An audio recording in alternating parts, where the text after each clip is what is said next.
నమస్తే. ఇప్పుడు మీరు చూడబోతున్న వీడియో ఖచ్చితంగా మీకు ఉపయోగపడుతుంది, నచ్చుతుంది కూడా.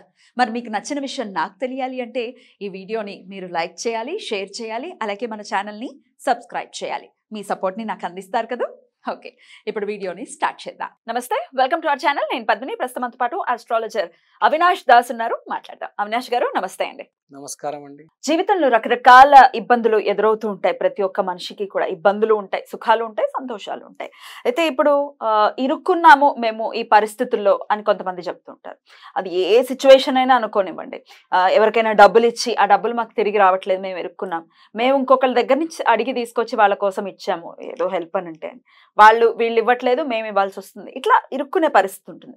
ల్యాండ్స్ కి సంబంధించి ఇరుక్కుంటుంటారు. ఆఫీసెస్ లో బాసెస్ ఇబ్బంది పెట్టేటటువంటి పరిస్థితి, హైయర్ అథారిటీస్ ఇబ్బంది పెడుతూ ఉన్నారు, ఇరుక్కున్నాము. ఇంట్లో డొమెస్టిక్ గా చూసుకుంటే ఇంట్లో కూడా భార్య చేత బాధింపబడేవాళ్ళు, లేకపోతే భర్త చేత ఇబ్బంది పడే ఆడవాళ్ళు, ఇట్లా ఇరుక్కునే పరిస్థితి ఉండేది అసలు ఎందువలన ఏర్పడుతుంది? దీని నుంచి బయటపడాలంటే ఏం చేయాల్సి ఉంటుందండి? ఓం నమ శివాయ, ఓం నమ వెంకటేశాయ. ఇప్పుడు మీరు అడిగిన ప్రశ్నలకి నేను ముందు ఒక ఎక్స్ప్లెనేషన్ ఇవ్వాలనుకుంటున్నాను. ఇప్పుడు చాలా మందికి పూర్వజన్మ కర్మల వల్ల రిలేషన్షిప్స్లో, ఆఫీస్లో ఇరుక్కుంటారు. మెయిన్గా సాఫ్ట్వేర్ కంపెనీస్లో మేనేజర్స్ చాలా వేధిస్తూ ఉంటారు. అవునా? ఎంప్లాయీస్ని, జూనియర్ సాఫ్ట్వేర్ ఇంజనీర్స్ని బేసిక్గా వేధిస్తూ ఉంటారు. వేధిస్తారా? అంటే పెద్ద పెద్ద కంపెనీస్లో అయితే అట్లాంటివన్నీ కుదరదు, హెచ్ఆర్కి చెప్తే సీరియస్ యాక్షన్ ఉంటుంది అని అంటారు. లేదా? లేదండి, ఫ్రాంక్ గా చెప్పాలంటే మేనేజర్ మీద, ఇప్పుడు టీమ్ లీడర్స్ మీద అంత తొందరగా యాక్షన్ తీసుకోరు.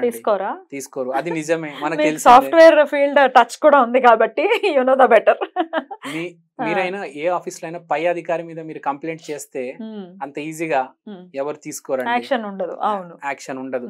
అదే చిన్న స్థాయి ఎంప్లాయీ మీద కంప్లైంట్ ఇస్తే వాడిని తీసేయడం కూడా చాలా సార్లు జరుగుతుంది. అది కాకుండా సాఫ్ట్వేర్ కంపెనీల్లో, ఇంజనీరింగ్ కాలేజీల్లో, మెడికల్ కాలేజీల్లో కూడా ర్యాగింగ్ చేస్తూ ఉంటారు సీనియర్స్ జూనియర్స్ ని. మెయిన్ గా అసలు ఈ మధ్య చూసుకుంటే సాఫ్ట్వేర్ కంపెనీస్ లో మానసిక ఆందోళన అనేది చాలా ఎక్కువ అయిపోయింది. మెయిన్ గా junior software engineers, mid level software engineers ని, సీనియర్ సాఫ్ట్వేర్ ఇంజనీర్స్ ని కూడా వేధించడం జరుగుతుంది. ఈ టీమ్ లీడర్స్ అనేది, ప్రాజెక్ట్ మేనేజర్స్ అనేది. ఇలా ఎందుకు జరుగుతుందంటే మన పూర్వజన్మ, మన బిహేవియర్ వల్ల ఈసారి ఇట్లా మనని వేధిస్తున్నారు. వేధింపులకి గురవుతున్నాం అంటే అది పూర్వజన్మ పాపం అనే మనం అర్థం చేసుకోవాల్సి ఉంటుందా? అవునండి. అది ఏ వేధింపు అయినా అనుకోండి, ఇంట్లో వేధింపులు అనుకోవచ్చు, బయట అయినా. 90% పూర్వజన్మదే జీవితం కాబట్టి 90% పూర్వజన్మ నుంచి వచ్చిన కర్మలే కాబట్టి మిమ్మల్ని వేధిస్తూ ఉంటారు. 10% ఈసారి ఎవరైనా కొత్తగా మిమ్మల్ని టార్గెట్ చేసి మొదలెట్టొచ్చు, కానీ 90% పూర్వజన్మలు సుకృతం వికృతం ఏదైనా కావచ్చు. సో ఇప్పుడు ఒక భార్య కూడా గయ్యాలై ఉండొచ్చు, ఒక మొగుడు కూడా బాగా అవ్వచ్చు. సో అలాంటి సమయంలో మనకి మానసిక సంతులన లేదు, మనం సెన్సిటివ్ ఉన్నాం, మనం సాఫ్ట్గా ఉన్నాం, ఏం చేయలేకపోతున్నాం. కొంతమందికి అయితే పాపం చెప్పాలంటే సూసైడ్ చేసే ఆలోచనలు కూడా వస్తాయండి. మానసిక ఆందోళన తట్టుకోలేరు. ఇది ఎక్కడైనా జరగవచ్చండి. భార్య కావచ్చు, భర్త కావచ్చు, స్టూడెంట్ కావచ్చు, ఎంప్లాయీ కావచ్చు, ఒక ప్రొఫెషన్లో ఒక డాక్టర్ కావచ్చు, ఒక వ్యాపారంలో ఒక బిజినెస్ మ్యాన్ కావచ్చు. ఇప్పుడు ఇలాంటి పరిస్థితుల్లో మనం ఇరుక్కున్నాము, వేధింపులకు గురవుతున్నాం. అప్పుడు ఏం చేయాలి? అసలు ఏ గ్రహం వల్ల ఇట్లాంటి వేధింపులు అనేవి వస్తూ ఉంటాయండి? బేసికల్ గా దీన్ని క్రైసిస్ అంటారు.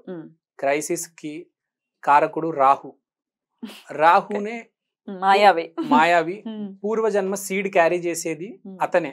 పూర్వజన్మలో బ్యాడ్ అంతా వేసి పెడతాడు, బ్యాడ్ అంతా వస్తూ ఉంటది రాహు నుంచి. కానీ మీకు తట్టుకునే శక్తి లేదు, సూసైడ్ చేసుకోవాలని ఉంది, ఏం చేయాలో తెలియదు. కానీ మీకు బాధ్యతలు ఉన్నాయి, అమ్మ ఉంది, నాన్న, పిల్లలు. కానీ ఇప్పుడు తట్టుకోవాలి, భార్యను తట్టుకోవాలి, ఆఫీస్లో ఎంప్లాయీస్ని తట్టుకోవాలి. ఇవన్నిటికీ తట్టుకోవాలంటే రాహునే మార్గం. ఎందుకంటే ప్రాబ్లం క్రియేట్ చేసిందే రాహు.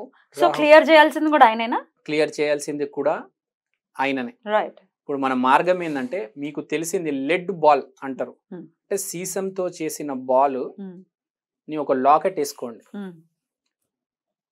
వేసుకొని తిరగండి. విపరీతమైన రాహు ఎనర్జీ సీసంలో ఉంటది. అవునా? సీసానికి ఆయన సిగ్నిఫై అంటే ఆయన సింబలైజ్ చేస్తారు. Symbolise high potential energy.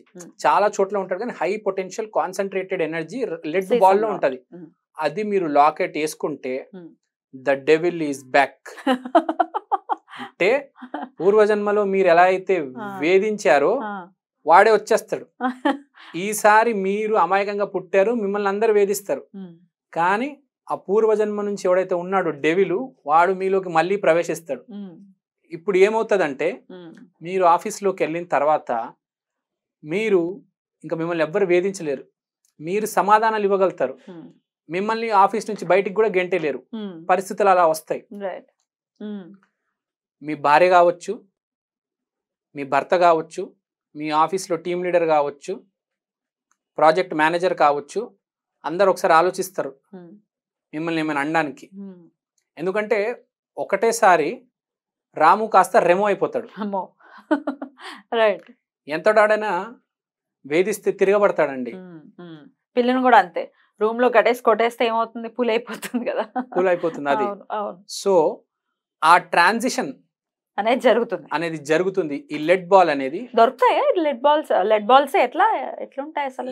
Lead balls అనేది చాలా మామూలుగా మనం చాలా ఈజీగా దొరుకుతుంది అండి. లెడ్ అనేది చాలా ఈజీగా దొరుకుతుంది. మీరు ఎక్కడైనా దొరుకుతుంది లెడ్ బాల్ అనేది. లేకపోతే మీరే చేసుకోవచ్చు లెడ్ బాల్ అనేది. చాలా సింపుల్ ప్రాసెస్ అది. సో ఇప్పుడు పాయింట్ ఏంటంటే మీరు ఆఫీస్ నుంచి బయటికి వెళ్ళరు, మిమ్మల్ని తీయరు, మిమ్మల్ని గుర్తించడం జరుగుతుంది. ఫస్ట్ ఇబ్బంది పెట్టరు. అరే వీడు పని చేస్తున్నాడు, వీడిని తీస్తే మనకు కష్టం రావచ్చు. జనరల్ గా వేధించేది పని చేసేటాన్ని ఎక్కువ వేధిస్తారు. ఎగ్జాక్ట్లీ, పని చేసేవాడికే వేధింపులు ఉంటాయి. గాలికి తిరిగేవాడిని ఎవరు వేధించరు, భజన బృందాన్ని ఎవరు వేధించరు. కాబట్టి అప్పుడు తెలుస్తుంది ఆఫీస్ లో, అరే పద్మిని గారు పని చేస్తున్నారు, పద్మిని గారిని తీయకూడదు, అవినాష్ పని చేస్తున్నాడు, అవినాష్ ని తీయకూడదు, ఈడు పనిమంతుడు అని తెలుస్తుంది. అప్పుడు నువ్వు తిరగబడతావు, నువ్వు పని చేస్తున్నావు అని తెలుస్తుంది, నిన్నెవ్వరు బయటికి కూడా తీయలేరు, నీ గౌరవం అభివృద్ధి చెందుతుంది. రైట్. అయితే ఈ సీసం కి ఉండేటటువంటి పవర్ అట్లాంటిది ఎవరైనా వేసుకోవచ్చా? జెండర్ తో సంబంధం లేకుండా, ఆడ మగ జెండర్ తో సంబంధం లేకుండా ఎవరైనా వేసుకోవచ్చు. కానీ మీరు ఇది హై క్రైసిస్ సిచ్యువేషన్ లో మాత్రమే వేసుకోవాలి. ఎప్పుడు పడితే అప్పుడు వేసుకోకూడదు. ఎందుకంటే ఏమవుతుంది, ఎప్పుడు పడితే మీరు రాక్షసుడు వచ్చేస్తారు బయటికి. మీరు సిచ్యువేషన్ లో ఉంటే అప్పుడు రాక్షసుడు అవసరం అయితే అప్పుడే అది వేసుకోవాలి. లేదు మీరు బాగున్నారు వేసుకున్నారంటే ఇంకా మీరు. కాబట్టి మీరు క్రైసిస్ లో ఉన్నప్పుడే వేసుకోవాలి. విపరీతమైన క్రైసిస్ లో ఉన్నప్పుడే వేసుకోవాలి. ఎప్పుడు పడితే అప్పుడు వేసుకోకూడదు. Right right. ఈ పలానా రోజు అని ఏమైనా ఉంటుందా ఇది వేసుకోవడానికి? పలానా రోజు అనేది ఏం లేదండి. అమావాస్య రోజే రాహుకి బాగా ప్రీతివంతమైన రోజు కాబట్టి అమావాస్య రోజు వేసుకుంటే బెస్ట్. రాత్రి 12 గంటలకు అదిరిపోద్ది. రైట్. ఓకే. అది కనిపిస్తూ ఉండాలా, లోపలికి ఉండాలి? అది లోపలికి ఉండొచ్చు, స్కిన్ కి టచ్ అవుతూ ఉండాలి. ఇప్పుడు మన జెమ్ స్టోన్ ఎలా అయితే మన వేల్కి టచ్ అవుతుందో ఇప్పుడు మన లెడ్ బాల్ కూడా మనకు టచ్ అవుతూ ఉండాలి. కానీ ఇది అందరికీ చెప్తున్నాను, వేసుకునే ముందు పలుమార్లు ఆలోచించి వేసుకోండి. దీనికి ఒక ఫ్రేజ్ ఏంటంటే ద డెవిల్ ఈజ్ బ్యాక్. కాబట్టి జాగ్రత్త. రైట్ అండి, డెఫినెట్ గా. అంటే ఒక్కొక్కసారి ఏమవుతుందంటే పర్సెప్షన్, ఇప్పుడు నా పర్స్పెక్టివ్ లో నాకు ఈ కష్టం చాలా పెద్దది అనిపిస్తుంది, మీ పర్స్పెక్టివ్ లో ఇంత సిల్లీ విషయానికి ఇంత కష్టం అనుకుంటున్నారు ఏంటి అని కూడా అనుకుంటుంటారు. సో జాగ్రత్త పడి విచక్షణ యుతంగా మనం సీసాన్ని యూజ్ చేసుకుంటే better. That's the disclaimer. Right అండి, థ్యాంక్ యూ సో మచ్. నమస్తే.